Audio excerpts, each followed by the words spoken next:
राजा रघुवंशी की कातिल पत्नी सोनम समेत सभी आरोपियों से शिलांग के सदर थाने में पूछताछ हो रही है।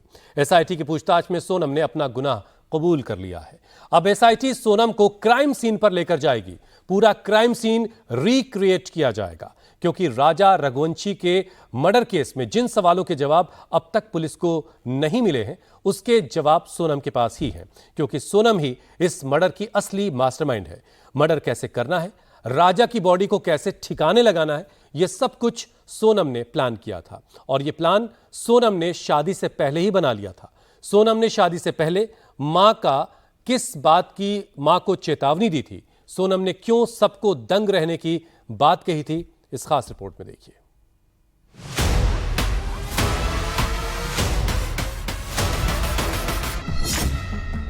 राजा रघुवंशी मर्डर केस की मास्टरमाइंड सोनम है। जुर्म कबूल कर लिया।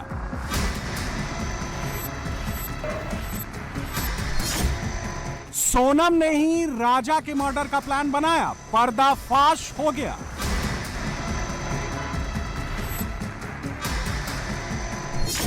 सोनम के इशारे पर प्लान एग्जीक्यूट हुआ। खुलासा हो गया।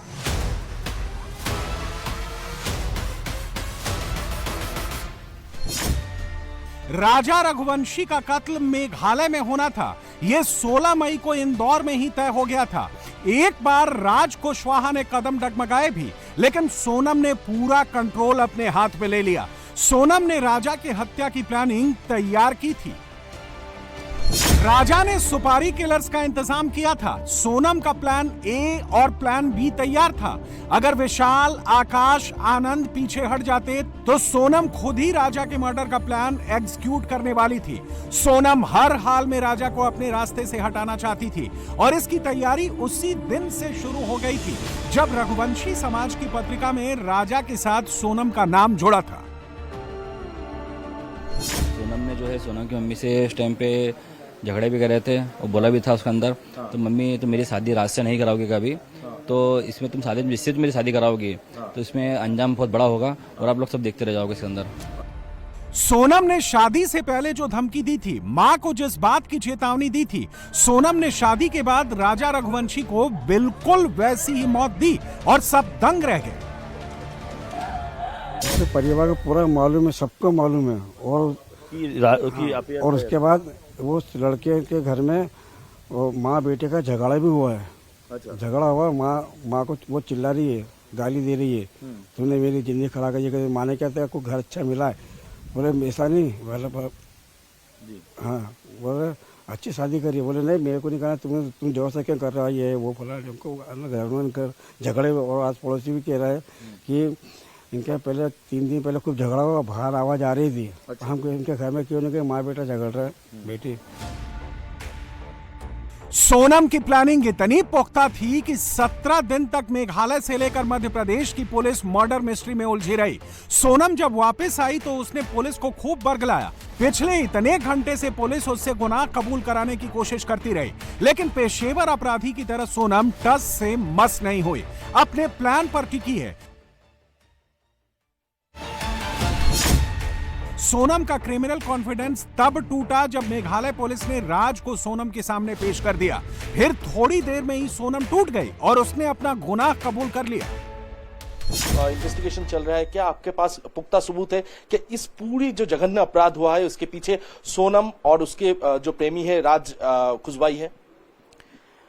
देखिए, हमारी जांच ने 5 लोगों की संलिप्तता जाहिर की है। उन 5 की गिरफ्तारी अभी हो चुकी है। जहां तक की बात है किन की संलिप्तता है, तो आपने जिन 2 लोगों का नाम लिया है, डेफिनेटली उनकी गिरफ्तारी हुई है, पुख्ता सबूतों के बिना पर हुई है। तो उनकी इसमें इन्वॉल्वमेंट की हमारे पास पुख्ता सबूत तो हैं। शिलांग पुलिस को सोनम का कबूलनामा मिल चुका है। राज कुशवाहा का कन्फेशन मिल चुका है। 23 मई की दोपहर को 2 बजे क्या हुआ, राजा पर पहला वार किसने किया, खुखरी किसने चलाई, आकाश के सिर पर खून की तेज धार निकली तो सोनम ने क्या बोला, सारी मिस्ट्री से पर्दा उठ गया।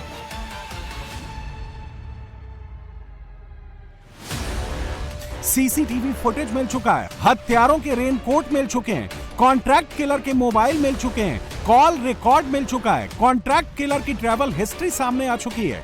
किराए की स्कूटी मिल चुकी है, मर्डर वेपन भी मिल गया है। सोहरा का यही जगह पर सोनम ने अपनी स्कूटी को छोड़ी थी और ये जो जगह है अमूमन खाली है और इसी जगह पर स्कूटी को छोड़ा गया था और स्कूटी में चाबी भी लगी हुई मिली थी। यहाँ का जो प्रधान है, गांव का पंचायत का प्रधान है, उन्होंने सबसे पहले ये स्कूटी को देखा और उसके बाद पुलिस को इत्तला किया कि यहाँ पर एक स्कूटी मिली है जिसमें चाबी भी लगी हुई है। तो ये स्कूटी यहीं पर पार्क करते हुए सोनम इस इलाके से चला गया। फिर कहाँ वो पहुंची, कैसे पहुंची, ये सारी के सारे कड़ी से कड़ी मिलाने की कोशिश फिलहाल पुलिस की तरफ से किया जा रहा है। 20 मई से ही राजा के सिर पर मौत मंडरा रही थी। हत्यारे राजा से एक कदम आगे चल रहे थे। राजा को 3 दिन की जिंदगी सिर्फ इसलिए मिल गई क्योंकि इस बीच सोनम को मर्डर करने की सही लोकेशन नहीं मिली और जैसे ही सोनम को सही लोकेशन मिली उसने राज के लिए राजा को मार दिया। मैंने हर चीज़ें के लिए मना करा है। मैंने उसको बताया भी सही कि देख राजा और ये सब पकड़ा चुके हैं, क्योंकि उससे खबर हो नहीं हो मुझे आइडिया नहीं था, इसलिए मैं उससे डीपली पूछना चाह रहा था। मैंने पूछा, उसने मना करा है, मगर उसके जो मैं 2 मिनट में जो समझाऊं वो इतना ही समझ पाया कि उसने करा है। और मैंने सबसे पहला कॉल विपिन जी को करके फाइनल बोल दिया कि साहब इनने गुनाह करा है। सोनम ने राजा के मर्डर की बात को कबूल कर लिया है, लेकिन सबसे बड़े सबूत को अभी भी छिपा रखा है। सोनम ने अभी तक अपना फोन सरेंडर नहीं किया है और ये फोन ही सोनम के साथ किलर्स की कड़ी को जोड़ेगा। सोनम के कितने राजदार हैं, इससे पर्दा उठेगा। दरअसल राजा रघुवंशी के साथ शादी के बाद सोनम 2 मोबाइल फोन का यूज कर रही थी। इनमें से एक का नंबर तो पूरे परिवार के पास था, लेकिन दूसरे मोबाइल का नंबर सिर्फ राज और विशाल के पास था। पुलिस अब तक सोनम का एक भी फोन बरामद नहीं कर सकी है। आरोपी तो कुछ शायद और लिख लेंगे और जहाँ तक मेरे को लगता है मम्मी से भी इसकी पूछताछ करना चाहिए, क्योंकि इसकी मम्मी को लगभग सब चीज़ पता है। उसकी मम्मी ने बातें छुपाई हमसे। हर माँ आपको जो है अपने बच्चे के बारे में पता रहता है। मेरे घर में मेरे को सब पता है, मैं कब जाता हूँ, क्या करता हूँ, किससे बात करता हूँ, किससे बात नहीं करता, हर चीज़ पता रहती है। तो उनकी मम्मी को सब चीज़ पता होगी। पहले उनकी मम्मी बोलती थी तो मेरी बच्ची जो संस्कारी है, बाद में शादी में बोलती है तो मेरी बच्ची सुनती किसी नहीं थी, गुस्से वाली थी, वो बात करती थी तो उसकी मतलब उसकी मर्जी चलाती थी। तो क्या ये सब चीज़ें उसकी माँ जो झूठ बोल रही है ना शुरू से एंड तक, वो अलग ही चल रही है। राजा और सोनम भाई बहन जैसा रिश्ता निभा रहे थे। सोनम राज कुशवाहा को राखी बांधती थी, राज भी सोनम को दीदी बोलता था, लेकिन यह सब दुनिया को दिखाने के लिए था। इस सच से परिवार के ज्यादातर लोग अनजान थे। परमानेंटली हमेशा 24 घंटे सिर्फ दीदी दीदी बोलता था। ये कि उसके राज के जो घर वाले हैं, उसकी बहन माँ वगैरह, वो भी यही बयान दे रहे हैं, शायद मैंने जो मीडिया में सुना, तो दीदी ही बोलता था। और दूसरा, राखी बांधते थे ये 3 साल से, और मेरे खुद घर में हम दोनों साथ में बैठ के राखी बंधवाई है। लेकिन सोनम और राज के बीच का असल खेल कुछ और ही चल रहा था और पिछले 5 महीने से सोनम का सिर्फ एक ख्वाब था, अपने प्यार राज कुशवाहा को पाना, उसके साथ शादी करना। लेकिन इसके लिए सोनम ने जिसे मोहरा बनाया वो राजा रघुवंशी था। उससे परिवार को पूरा मालूम है, सबको मालूम है। और उसके बाद वो लड़के के घर में माँ बेटे का झगड़ा भी हुआ है। झगड़ा हुआ, माँ को वो चिल्ला रही है, गाली दे रही है, तूने मेरी जिंदगी खराब कर। माँ ने कहते हैं आपको घर अच्छा मिला है। सोनम को पता था कि परिवार राज के साथ शादी को राजी नहीं होगा। इसके साथ ही सोनम मांगलिक थी, ऐसे में उसकी शादी किसी मांगलिक लड़के से ही हो सकती थी और लड़का राजा रघुवंशी था। अगर किसी की जन्म कुंडली में मंगल ग्रह पहले, चौथे, 7वें, 8वें और 12वें भाव में मौजूद होता है तो इसे मंगल दोष कहा जाता है। माना जाता है कि कुंडली में यह मंगल दोष होने से व्यक्ति के वैवाहिक जीवन में कई तरह की परेशानियां आती हैं। इसके अलावा मंगल दोष होने की वजह से विवाह में भी देरी होती है। इसलिए हिंदू धर्म के विवाह से पहले कुंडली में मांगलिक दोष को देखा जाता है। उन्होंने बताया कि हमारा लड़का मांगली है, उन्होंने बोला हमारी लड़की मांगली है। अच्छा। वो रघुवंशी पुस्तक में फिर आके बात चली। उनके पंडित से कुंडली मिले, मेरे तो पंडित था नहीं कोई, मेरा पंडित नहीं था। बोला हमने कर लिया और एक ही दोनों कर दे, कागज पैसा खर्च करो, यूँ बोला। सोनम राजा से शादी करने से इनकार कर सकती थी, लेकिन ज्योतिषी ने कहा अगर मांगलिक लड़के से शादी नहीं होगी तो फिर अनहोनी हो सकती है और सोनम किसी भी हाल में राज कुशवाहा को खोना नहीं चाहती थी। तो सोनम अपने मांगलिक दोष को काटने के लिए पहले राजा से शादी करती है, फिर हत्या का प्लान कर पूरी तरह से राज कुशवाहा की होना चाहती थी। शादी से पहले सोनम एक ज्योतिषी से मिली। ज्योतिषी ने उसे बताया कि अगर दो मांगलिक के बीच में शादी हो जाए तो फिर मंगल दोष खत्म हो जाएगा। फिर दूसरी शादी करने पर यह फर्क नहीं पड़ता कि राज कुशवाहा मांगलिक है या नहीं। इसके अलावा दूसरी शादी के बाद राज कुशवाहा की उम्र लंबी हो जाती। इसी के बाद सोनम ने राजा रघुवंशी से शादी के लिए हामी भर दी। दोनों के मंगल या तो नीच के होना चाहिए या दोनों के उच्च के होना चाहिए। ठीक है ना, इसमें एक का नीच का था, एक का उच्च का था। अच्छा और इसके कारण क्या हुआ है कि जो घटनाक्रम हुआ है, हाँ इनका उच्च का मंगल था बच्ची का, हाँ तो इसमें क्या हुआ है कि काल दोष निकल रहा था। अच्छा तो काल दोष के कारण ये सब हुआ है। अच्छा लेकिन मंगल वाले के साथ अगर शादी करते हैं अपन, उच्च के मंगल वाले के साथ या नीच के मंगल वाले के साथ, तो उसकी भी यही स्थिति होती है। अच्छा या तो बीमारी से जाएगा या किसी कांड से जाएगा। अच्छा ऐसा उसमें क्लियर दिखता है।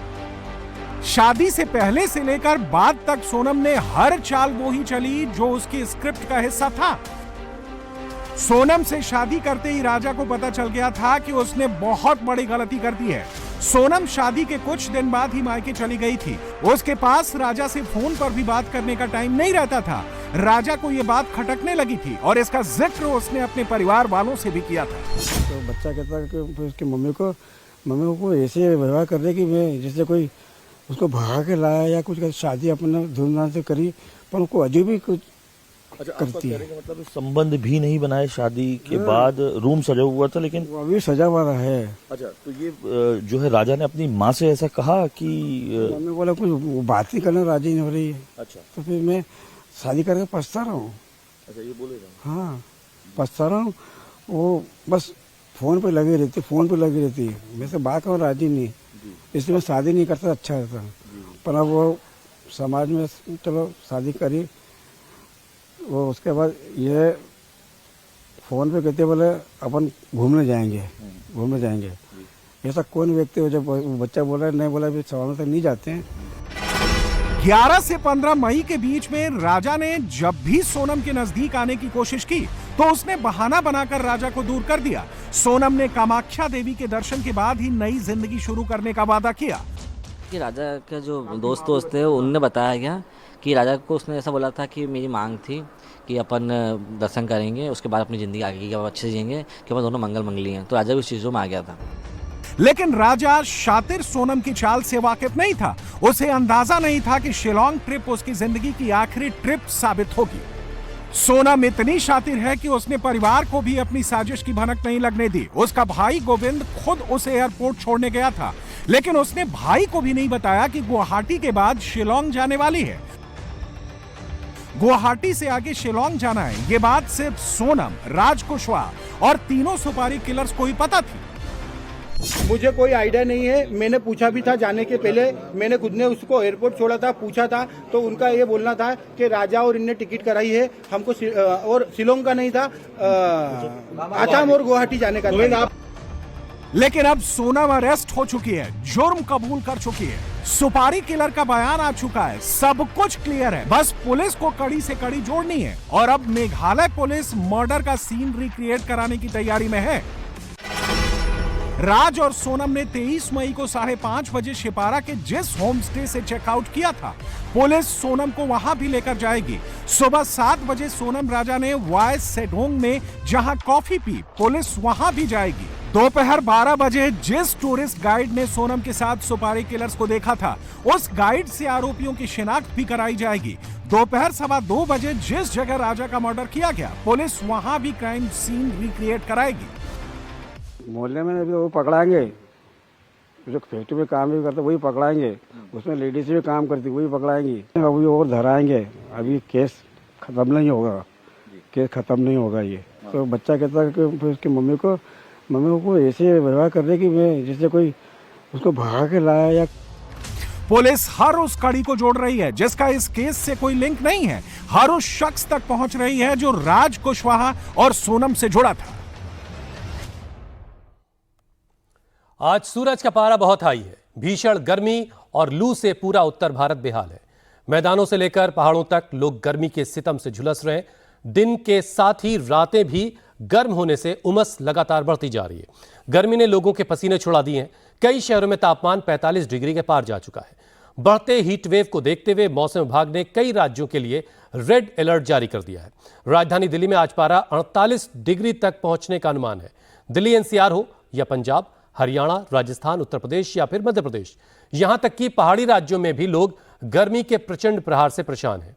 आसमान से आग बरसने के साथ ही गर्म हवाओं के थपेड़े की वजह से लोगों का घरों से बाहर निकलना मुश्किल हो गया है।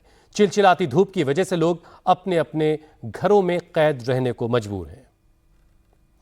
और सबसे पहले बात राजधानी दिल्ली की कर लेते हैं, जहां लगातार दूसरे हफ्ते गर्मी का कहर जारी है। टेम्परेचर के 3rd डिग्री टॉर्चर को देखते हुए मौसम विभाग ने पहले से जारी येलो अलर्ट को बदलकर अब रेड अलर्ट कर दिया है। बुधवार को आयनगर में सबसे ज्यादा 45 डिग्री तापमान रिकॉर्ड किया गया। राजधानी दिल्ली में गर्म हवाओं के साथ आज तापमान 45 से 48 डिग्री तक पहुंच सकता है, यह अनुमान मौसम विभाग का है। 3 दिन तक जारी रहने वाले अलर्ट में आईएमडी ने लोगों को सीधे धूप से बचने और दोपहर के वक्त घर से बाहर जाने से बचने की भी सलाह दी है। लगातार 2 हफ्ते से पड़ रही भीषण गर्मी से लोग परेशान हैं। राजधानी का तापमान भले ही 45 डिग्री सेल्सियस हो, लेकिन हीट इंडेक्स 50 डिग्री के पार पहुंच गया है।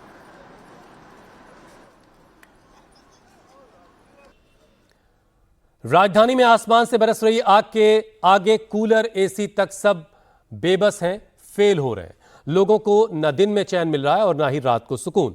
दिल्ली में 11 जून को सबसे ज्यादा तापमान आयानगर में दर्ज किया गया। प्रचंड गर्मी के प्रहार से कल दिल्ली में आयानगर का तापमान 45 डिग्री को पार कर गया। वहीं पालम में 44 डिग्री टेम्परेचर रिकॉर्ड हुआ। पीतमपुरा का पारा 43.5 डिग्री दर्ज किया गया। लोधी रोड में टेम्परेचर 43.4 सेल्सियस रहा। सफदरजंग का तापमान भी 43.4 डिग्री सेल्सियस दर्ज किया गया। तो ओवरऑल देखें तो दिल्ली का तापमान करीब 45 डिग्री सेल्सियस रहा। भीषण गर्मी का सामना करना पड़ रहा है। जून का महीना है, हालांकि गर्मी होती है इस महीने में, लेकिन जिस तरह से उमस है उसने लोगों की परेशानी बढ़ा दी है। इंडिया गेट की तस्वीरें आपको दिखाऊं कि इधर तो आपको सन्नाटा ही दिखाई देगा, ज़्यादा लोग नहीं है, लेकिन इंडिया गेट के तरफ कुछ लोग ज़रूर तस्वीरें यहाँ पर खिंचवाते दिखाई दे रहे हैं। लेकिन ज़्यादातर लोग मुझे अभी भी पेड़ के नीचे वहाँ पर बैठे हुए भी दिखाई दे रहे हैं, क्योंकि सुबह के वक्त से ही गर्मी बहुत ज़्यादा है। और जो आज सुबह 8:30 बजे सफदरजंग की बात करें तो वहाँ पर जो तापमान दर्ज किया गया है, सुबह में भी 43 डिग्री टेम्परेचर था 8:30 बजे। अब सोचिए कि 12 बजे 1 बजे किस तरह का हाल दिल्ली में का रहने वाला है। देश के उत्तरी हिस्सों में एक सक्रिय जो पश्चिमी विक्षोभ है उसके कारण नमी लगातार बढ़ रही है।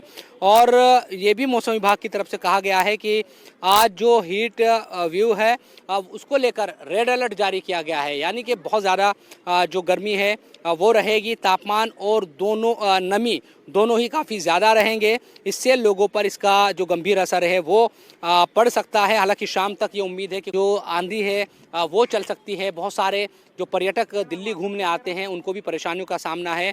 आप नाम बताइए अपना। मेरा नाम KBS राव। कहाँ से आप आए हैं? मैं हैदराबाद से हूँ। तो ये उम्मीद थी कि जून का महीना गर्मी का तो होता है, लेकिन उमस बहुत इतनी गर्मी महसूस पहली बार कर रहा हूँ। अच्छा, दिल्ली में गर्मी बहुत ज़्यादा है? बहुत ज़्यादा है, इतनी ज़्यादा है कि बर्दाश्त से बाहर हो रहा है। अभी हम देखते हैं कि इंडिया गेट पे काफ़ी भीड़ रहती थी। हाँ जी, हाँ जी। लेकिन आज तो वीरान पड़ा है, वीरान दिख रहा है इंडिया गेट। तो, जी जी, इसी के कारण बहुत हमें बहुत तकलीफ हो रही है गर्मी से। सुबह अभी ज़्यादा वक्त भी नहीं हुआ है। हाँ जी। तो सुबह ये उम्मीद शायद आपको रही होगी कि सुबह के वक्त जाएंगे तो ज़्यादा गर्मी नहीं, गर्मी ज़्यादा नहीं होगी कहकर हमने आया है, लेकिन यहाँ पर तो देखा तो माहौल एकदम गरम गरम है। भीषण गर्मी की मार सिर्फ दिल्ली वाले ही नहीं झेल रहे। उत्तर प्रदेश में भी लू और गर्म हवाओं के थपेड़े ने लोगों का जीना मुहाल कर रखा है। प्रदेश का लगभग 1/3 हिस्सा इस वक्त भीषण गर्मी से झुलस रहा है। राज्यों के ज्यादातर इलाकों में पारा 40 डिग्री के पार जा चुका है। चाहे लखनऊ हो, मुरादाबाद हो, अयोध्या हो या फिर कानपुर, हर तरफ लोग गर्मी से परेशान हैं। भीषण गर्मी के प्रकोप की वजह से लोग बाहर निकलने से भी, घरों से बाहर निकलने से भी बच रहे हैं।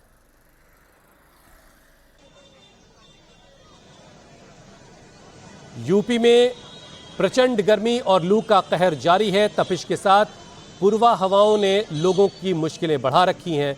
मौसम विभाग के मुताबिक पूर्वांचल और आसपास के हिस्सों में अभी राहत मिलने के आसार हैं, लेकिन पश्चिमी यूपी में 2 से 3 दिनों तक अभी भीषण गर्मी जारी रहेगी।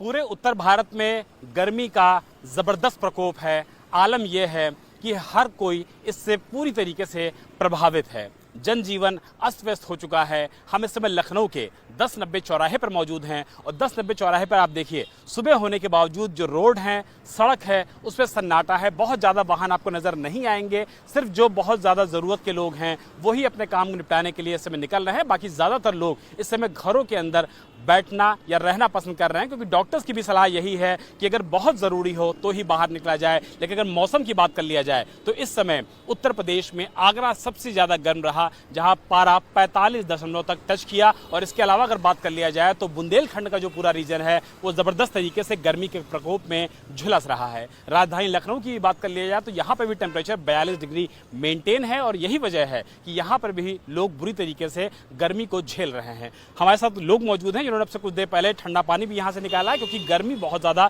लोगों को परेशान कर रही है। भैया क्या नाम है आपका? मेरा नाम शुभम यादव है सर। शुभम, अभी आपको हमने देखा कि आपने वेंडिंग मशीन से ठंडा पानी निकाला।